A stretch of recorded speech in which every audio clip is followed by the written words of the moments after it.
sexta-feira, Paris, a cidade de luz, a minha cidade e a cidade de muitos portugueses, referência de liberdade e tolerância, foi uma vez mais alvo de atentados terroristas que a transformaram num verdadeiro palco de guerra. Ataques inaceitáveis, ataques inconcebíveis, ataques de uma violência extrema que tiveram apenas por objetivo matar o maior número possível de inocentes e espalhar o terror. Na altura dos atentados, estava em Paris. No momento em que aconteciam, estava no cinema. E não esqueça a preocupação e o pânico estampado na cara das pessoas que iam tendo notícias do que estava a acontecer. Todos nós tínhamos familiares, amigos ou conhecidos que podiam estar naqueles locais onde ocorreram os ataques. Momentos muito complicados. A pátria de Voltaire fica uma vez mais ligada ao momento negro da história do terrorismo internacional. Desde a Segunda Guerra Mundial que a França não tinha sido alvo de um ataque desta envergadura no seu território. Estes atentados, tal como os de janeiro passado, ocorreram no coração da cidade, ocorreram no coração do país, ocorreram no coração da Europa, em locais que claramente simbolizam a forma de estar e de viver das nossas sociedades e vieram demonstrar que aquilo que conquistamos ao longo de vários séculos está a ser alvo de um ataque que deve merecer da nossa parte uma resposta firme e que demonstre que esses valores estão acima de qualquer fundamentalismo ou fanatismo. Senhor Presidente, senhoras e senhores deputados, perante o que vimos, as nossas primeiras palavras devem ser de manifestar a nossa solidariedade para com as vítimas e seus familiares, para com a França e o seu povo e também com a comunidade portuguesa. A França é um país conhecido pela sua diversidade e é neste país que reside uma comunidade franco-portuguesa estimada no 1.300.000 pessoas. Uma comunidade que foi uma vez mais vítima dos atentados, pois 2 cidadãos de origem portuguesa acabaram por ser mortos nos ataques que ocorreram junto ao estádio de Saint-Denis e na sala de espetáculos Le Bataclan.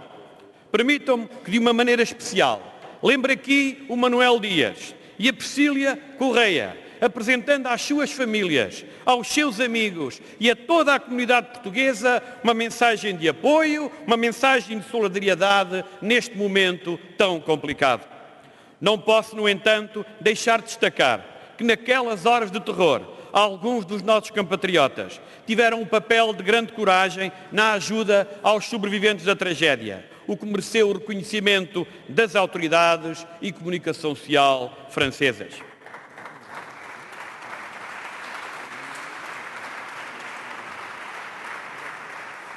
É também por isso que voltamos, hoje aqui nesta Câmara, a reafirmar que temos muito orgulho nas nossas comunidades espalhadas pelo mundo e, em particular, pela comunidade portuguesa residente em França.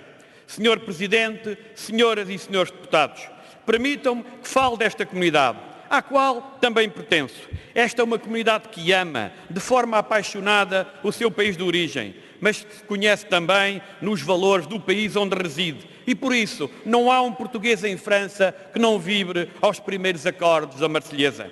Esta forma de estar, de ser solidário com o país de origem e empreendedor no país de acolhimento, tem sido uma clara mais-valia para o nosso país. A comunidade portuguesa em França é hoje uma referência no plano económico, através das suas 45.000 empresas, e no plano político, através dos vários milhares de quadros de políticos. Uma comunidade que recebeu num país que nos últimos 4 anos recuperou a sua credibilidade externa, transmitindo evidentes sinais de confiança, de estabilidade e de país cumpridor. Foram estes sinais que permitiram um investimento sem paralelo na história democrática portuguesa das comunidades no seu país, o que deu um enorme contributo para o sucesso da nossa economia, muito particularmente no que diz respeito às exportações e ao investimento. No entanto, senhoras e senhores deputados, as comunidades portuguesas olham com perplexidade para a situação que o país vive atualmente. Não compreendem que no seu país, no nosso país, quem ganha as eleições não governa. E também não entendem que os acordos que são apresentados por outros não têm a coerência, nem sequer têm a consistência que permitam realmente responder aos anseios daqueles que estão no estrangeiro.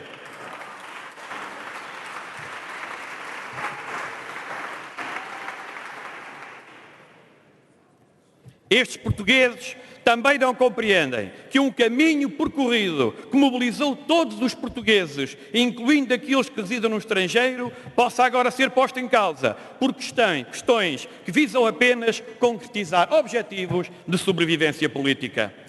Estes são sinais preocupantes para quem reside no estrangeiro e para o pequeno e médio investimento no nosso país. Para estes portugueses, Portugal tem de dar continuidade às políticas que permitiram superar a crise e dar a imagem de um país estável no plano político. Os portugueses residentes no estrangeiro, em outubro, com o seu voto, fizeram a sua escolha. Uma escolha clara e, sobretudo, uma escolha que põe em causa 4 anos de discurso nesta casa em que muito se falou de imigração apenas como arma de arremesso político. Os resultados eleitorais nos círculos da imigração foram a melhor resposta.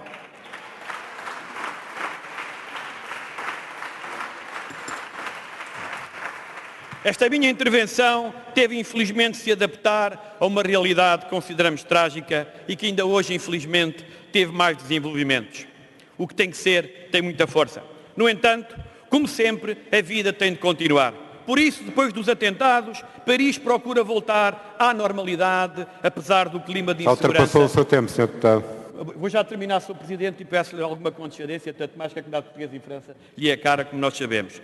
Procura voltar à normalidade, apesar do clima de insegurança que se instalou. Os seus habitantes percebem, como todos devemos perceber, que não devemos ficar reféns destes ataques cobardes, porque isso seria a pior resposta ao que aconteceu. A nossa comunidade volta neste fim de semana a organizar um conjunto de eventos, retomando assim também a sua atividade normal. Termino lembrando das palavras do General de Gaulle em 1944, na Câmara de Paris, no momento da libertação da cidade. De Gaulle afirmava: Paris outragé, Paris brisé, Paris martyrisé, mais Paris libéré. Ou seja, um Paris tinha sido ofendido, um Paris tinha sido destroçado, um Paris tinha sido martirizado, mas um país estava libertado e libertado pelos próprios parisienses. Estas são palavras que se adequam em parte ao momento que vivemos. Peço que termine, faz favor. Vou já terminar, Sr. Presidente. Mas esta não é uma questão parisiense ou simplesmente francesa. Nem sequer um tema de âmbito europeu. É um tema mundial. É um tema global, porque atravessa fronteiras e deve ultrapassar interesses nacionais, porque o que está em causa é um bem fundamental e um pilar essencial do mundo em que vivemos e queremos continuar a viver: a liberdade.